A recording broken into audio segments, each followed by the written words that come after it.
Hey, Matt, obviously last night's a very emotional night for this team. Losing a teammate like Ruben Tejada, I mean, what's your view of looking at it and seeing it in the play and your feelings about losing a guy of that importance?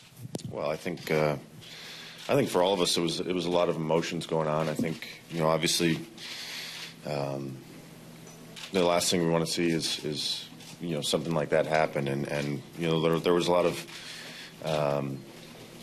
upset feelings, and anytime you lose a player like that, a guy who earned his spot and has been out there game after game, we're all feeling for him, and we're definitely moving forward with him in our minds, and we got to go out and kind of do our talking by going out there and doing our best to beat them.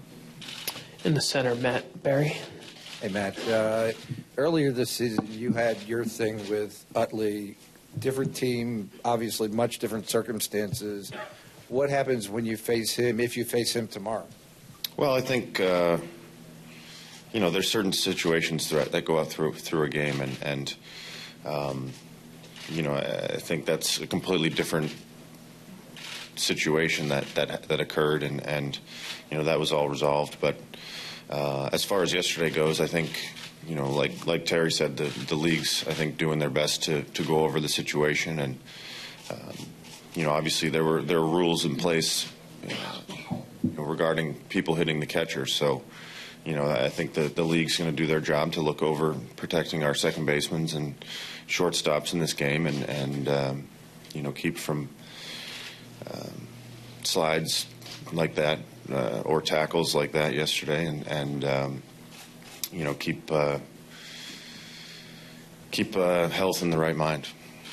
To your left, Matt. Matt, Terry talked about how players have policed this sort of thing on the field for a long time. I was wondering, just in your mind, how you balance between the idea of enforcing and policing this yourself, as one of those players, with the magnitude of the situation and being in a game 3.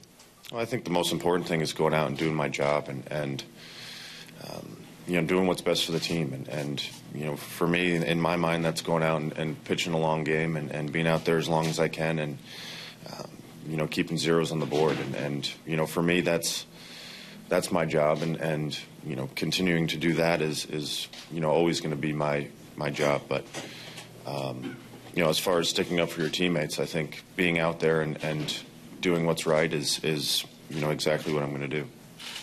Other questions in the back there? We'll get you the microphone. The back left, Matt. Matt, can you talk about your feeling going to pitching the first postseason game here at Citi Field, as well as your own first postseason game? Oh, I think it's exciting. Obviously, finding out I was going to pitch Game 3, it's either going to be 2-0, 1-1, or we're going to be down 2 runs or 2 games and need a win. So, regardless of how things shaped up, I think we're all excited to be back at home, and obviously we wish we were 2-0 coming here and having a chance of beating them, both games at home. But our mindset's to do that anyways, and with 1 win in LA, I think we're pretty happy with that, and we're all excited for tomorrow. To your left, Matt. Roger. Matt, after the late arrival to the workout, you reaffirmed your commitment to your teammates by apologizing. Is tomorrow night an opportunity for you to maybe do the same thing but with actions? I think regardless of what's happened, I think tomorrow in general is it's a playoff baseball game. Obviously my job's to go out, like I said, and put up zeros and go as long as I can, and regardless of what's happened yesterday, in the past, all that's been taken care of internally, and regarding moving forward, pitching a good game, pitching my game is all that's on my mind, and I think that's all that's on our team's mind. To your right, Matt, second row here. When Terry was just in here, he said he did have a little chat with you already, just about your approach. What was that message like, and do you have a sense of kind of harnessing your emotion, to channel it into your pitching with all that's gone on in the series?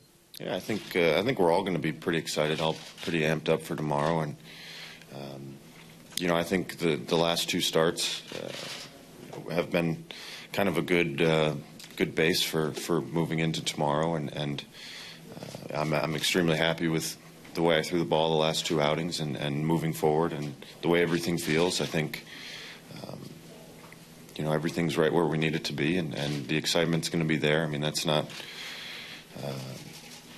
something to shy away from or hide from, because obviously any human in this situation is going to be excited, and we all are. So, bottling that up and using that as positive energy is something we're all going to do our best jobs of. Is that what Terry talked to you about, or no? No, not really. Tier, No, what we talked about is internal stuff, but mostly about the situation. to your left, Matt, Mark. Matt, when you saw the slide, what was your initial reaction? What was your initial reaction? Was it like, is this clearly a dirty play, or like what? I think history's kind of shown that he's kind of been in situations like that before. I know personally, after watching in 2010 and hearing about it with Ruben as well, there's some situations that need to be taken care of. I think the league's going to do their best to do that and take charge. And as far as where we were, it was kind of hard to see at first, where exactly the slide started. But after, obviously, the replay, everybody saw that it's more of a tackle than anything. And we're all feeling for Ruben. We're going to pick him up, and we're excited to be back at home. To your right, Adam. Terry didn't want you to hesitate to pitch inside and didn't advocate Major League Baseball having a warning before the game even started. How much of an impediment would it be if Major League Baseball were to issue warnings even before the game started? Well, it's something that if you really start thinking about, then it might affect your approach and your game. And for me, it's I got to go out there and stick with everything that I normally do, and whether it's a game plan against a certain guy to bust him in, and that's part of baseball. That needs to be done. So I'm not going to give up my game plan, my approach for something like that. It's unfair, and if certain situations come up where I need to throw that pitch, I'm definitely not going to be afraid to go inside. To your left, Marley. Matt, after the performance that Jacob and Noah had in L.A., what does that say about this pitching staff, and do you accept that as a personal challenge to, live up to the expectations? Absolutely. I think, all year, I think we've all been watching each other and picking up on each other, picking up certain things, whether it's, watching bullpens, being out there and asking each other questions. I think, we use each other as fuel and motivation to go back out and not one up a guy, but repeat what they have done. And I think Noah did a tremendous job yesterday of doing that and following Jacob. And my mindset's on pitching my game and going out and kind of keeping my main focus on that and not living up to what they have done, but instead going out and doing all I can. Stay there with Howie. Jumping off Marley's question, watching Matt, watching what Jacob and Noah did in the first two. One, did you pick up anything in the way they attacked their hitters? And the other part of this is there a healthy competition among you guys, among the starting staff, which is starting to get a lot of accolades lately? Yeah, I think any starting staff really has that kind of friendly competition, as you could say. But for us, it's mostly, like I said, doing exactly what they did and just trying to follow that more than anything. Like I said, we're not trying to one-up each other. It's not anything close to that. It's they pitched 2 great games. I want to go out tomorrow and pitch a great game, and that's mostly the competition that we have. I saw 3 hands. We'll do 3 last ones. Matt, if Utley is in their lineup tomorrow, he's had some good at-bats against you in the past. Can you use what happened and, everything that might be expected as something to approach the at-bats differently against him in this situation and change things for yourself? Yeah, I think obviously with the amount of research and video that we have, I've definitely gone back and reviewed their lineup and especially him, who, like you said, has had some pretty good at bats. So, this game's about making adjustments. So, for a guy like him or for a guy like anybody on their roster who I might be facing, making those small adjustments is something you do as a starting pitcher. Stay right there.